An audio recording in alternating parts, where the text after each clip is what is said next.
nila, gumawa sila ng sarili nilang listahan. Doon nakikita mo, pinaghati-hatian nila ang school building program at inattach nila sa General Appropriations Bill na sinabmit nila sa Senado. Sinabi namin sa mga senators, nakita niyo ba kung anong ginawa? Sabi nila, oo, nakita namin kung anong ginawa ng House of Representatives. Sabi ko, please, hindi natin masasolve ang problema ng school building program kung ganito lagi ang nangyayari sa budget ng new construction. And meron pang ibang problema sa loob ng budget. Sinubukan ng mga senators na tanungin, pasagutin, sumasagot. Yes, pero pagdating sa BICAM, anong nangyari? Wala namang totoong BICAM kung saan pinag-uusapan ang paggamit ng pera. Ang desisyon lang na nandun ay kay Zaldico, nung panahon ko, kay Zaldico at kay Martin Romualdez. At diretsong pinapapirma sa malamang tao na hindi nagbasa o hindi binasa ang buong budget. Kaya walang nakakita o hindi nila nakita dahil hindi naman binasa na may blanco doon at pwedeng lagyan ng kahit anong amount yung mga blanco sa budget. Madaming katanungan, madami ang problema ng bayan. Kaya lagi ko sinasabi, hindi kami ang problema ng bayan. Ang problema ng bayan ay ang governance mismo ng Pilipinas. Yan ang problema ng bayan. At dahil may problema sa gobyerno, ay tuloy-tuloy ang kahirapan doon sa ating bayan. Nakikita nyo yan dahil dumadami ang nakikipagsapalaran sa ibang bansa. Dahil sa kawalan ng oportunidad doon sa ating bayan.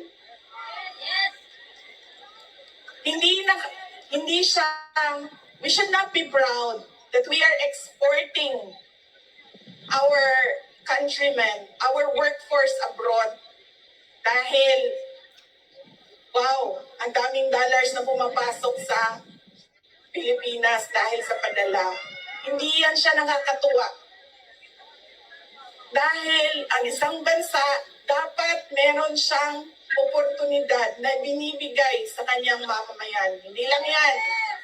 Decent housing, peace and order, quality healthcare. Nakikita nyo yan dito sa mga bansa kung nasaan kayo. At kaya kayo nandito dahil hindi nyo yan nakikita doon. And apparently, tayo lang yung nakakakita, yung nakaupo doon, hindi nila nakikita.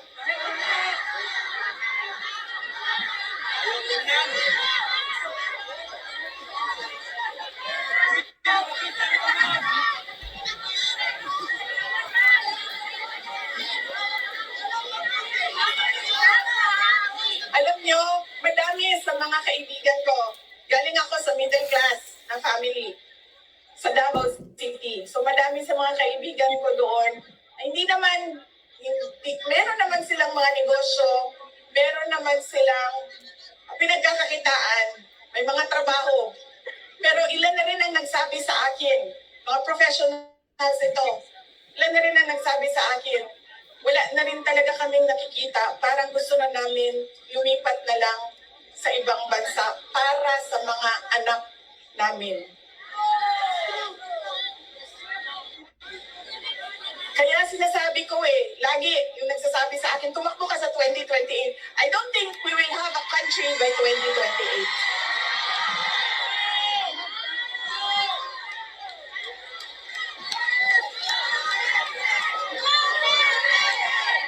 Duterte!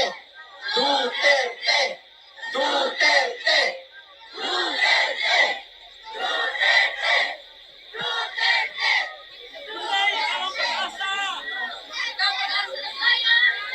Kaya dapat dapat natin i-exact ang responsibility dyan sa gobyerno na ibigay nila kung ano yung karapat-dapat para sa ating bayan.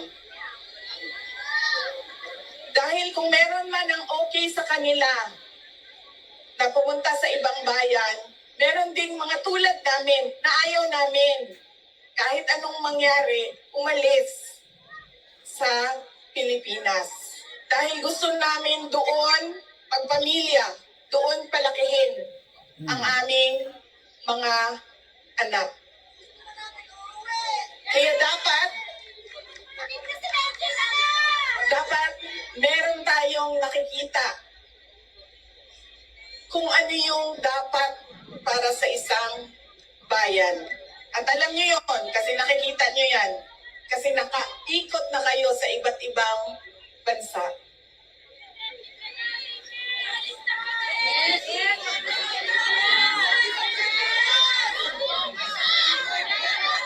Ano ang gagawin? Patuloy na ipanawagan sa lahat ng nakikinig na iuwi ninyo si Pangulong Duterte sa Pilipinas.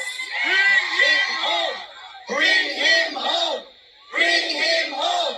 Bring him home! Bring him home! Bring him home! At pangalawa, ang patuloy natin na hingiin sa gobyerno, sa administrasyon na ibigay ninyo ang serbisyo at kaunlaran na karapat-dapat para sa mga Pilipino at para sa Pilipinas.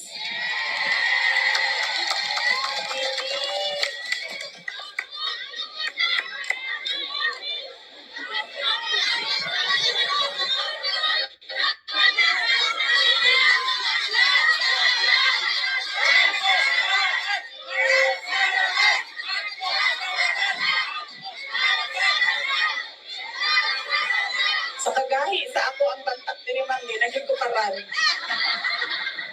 Kaya, nagpugong yung gawang na dili ko mahulog.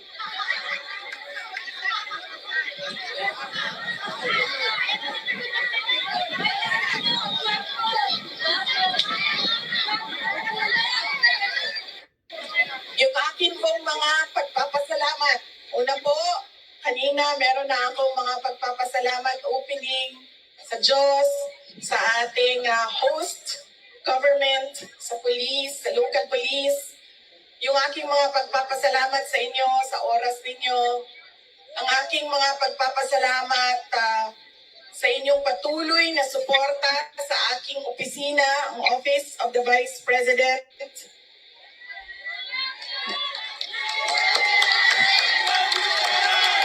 Inday Sara Duterte! Inday Sara Duterte! Inday Sara Duterte! Inday Sara Duterte!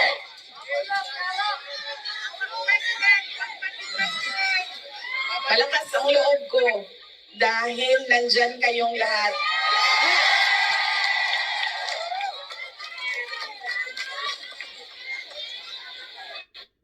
Kanina, noong papasok ako dito, marami ang nagsabi, be strong, be courageous.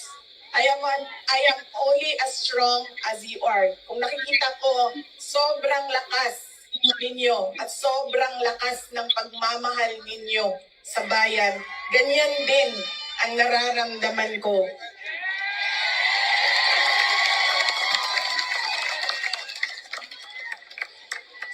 Ang pagpapasalamat ng aming pamilya, ang pamilya Duterte, ako kayo may utang ang kabubuton kaninyong tanan.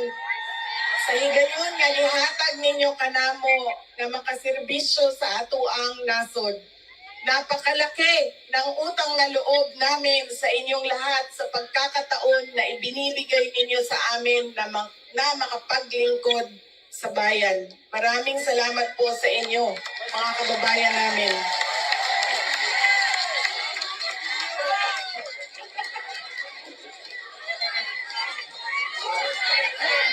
Duterte!